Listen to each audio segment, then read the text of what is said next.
Hi guys! So, kahapon, naisip kong i-repat na dito yung mga propagations ko ng Black Prince. Yan.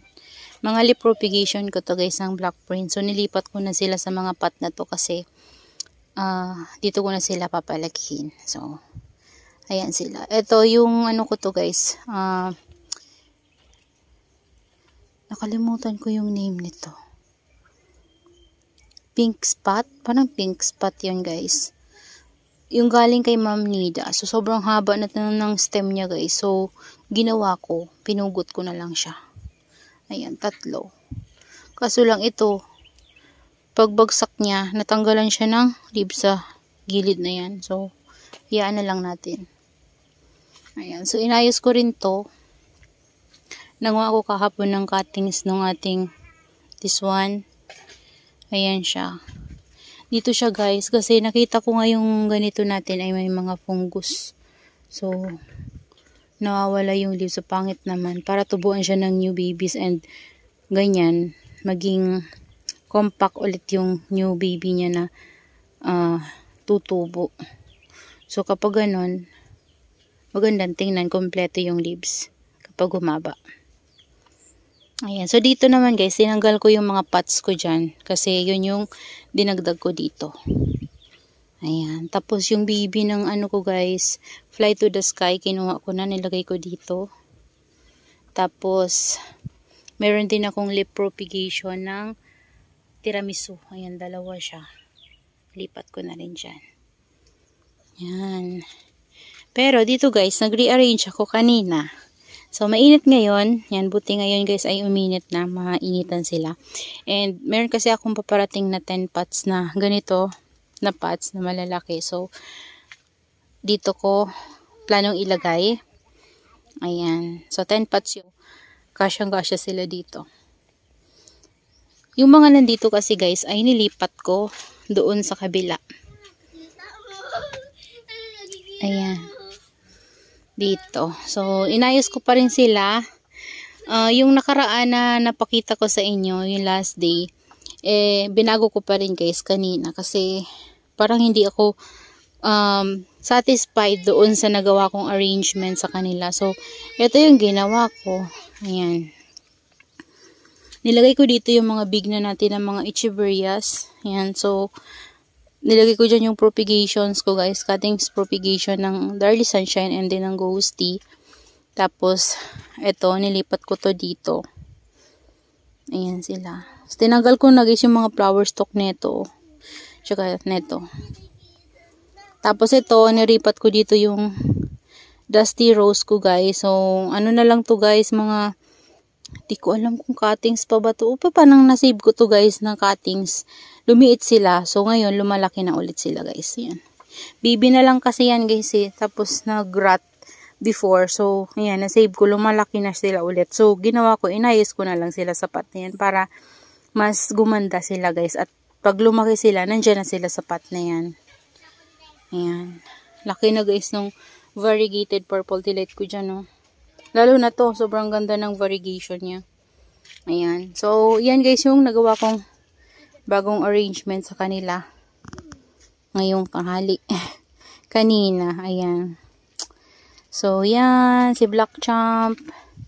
And Black Prince. Ayan. Yung trumpet ko guys, dito ko na nilagay. Tapos ito.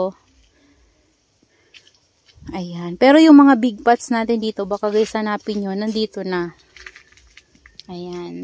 Nandito na yung ating mga Big Laura. Ayan, napakalalaki na talaga nila. Tapos yung ating Lotus. Ayan, sobrang laki. Ito, lumalaki na rin. Humahabol na siya dito guys. O, ayan.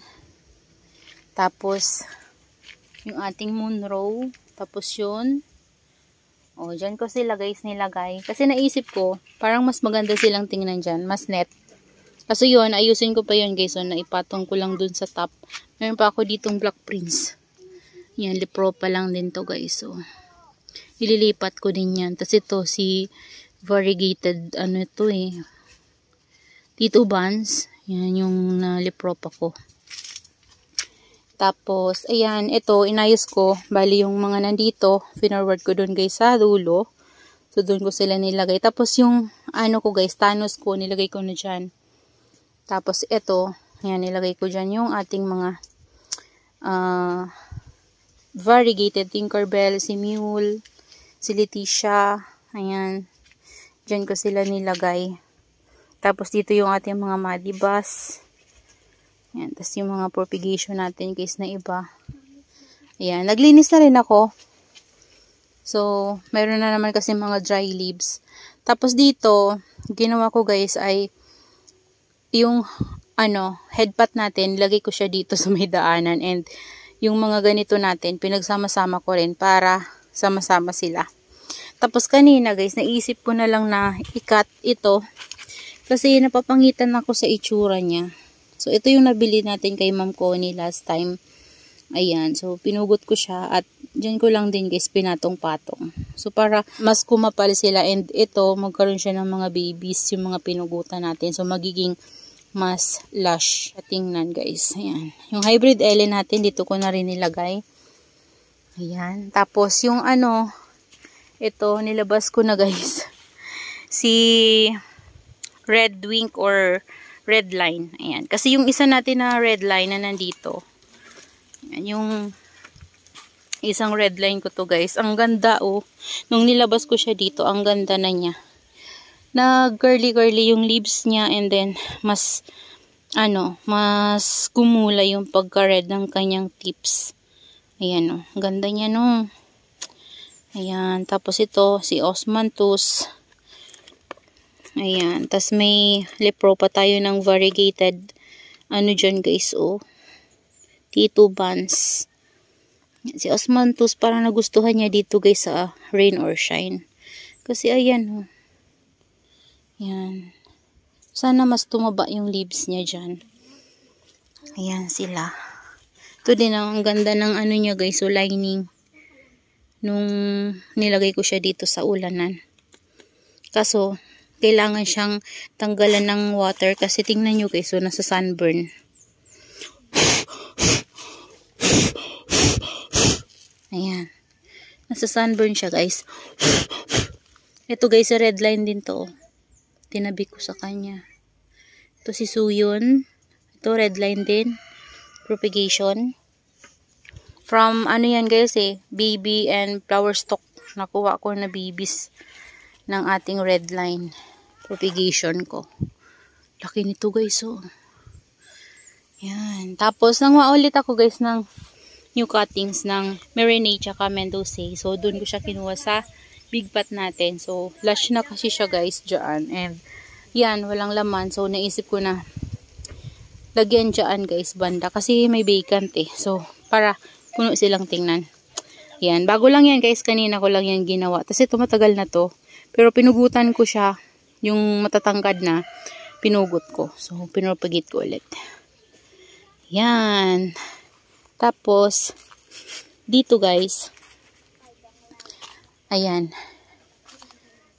Pinugot ko ulit yung ating, sino nga yan? Si Aaron P. Yan. Nilagay ko muna dyan yung ating variegated Purple Delight na galing sa Lipropa. So, dyan ko muna sila guys. So, yan sila. Hanapan ko din yan guys ng papatungan kasi hindi pwedeng nasa lupa siya. So, nilagay ko lang dyan kanina. Ito na diligan ko na din, okay? Hindi na siya uhaw. Ayan. So, yan guys yung nagawa natin dito sa garden. O, ganyan na yung itsura nila kasi nakapag-rearrange tayo. So, papakita ko na lang din sa inyo soon kapag nalagyan na natin ng pot yung dito banda sa area na to na vacant natin. Tapos nataniman na natin ng mga succulents itong mga vacant pots natin. Ayan. So that's all for today's video guys. And I hope you enjoy watching and see you on my next vlog. Happy gardening everyone. Bye!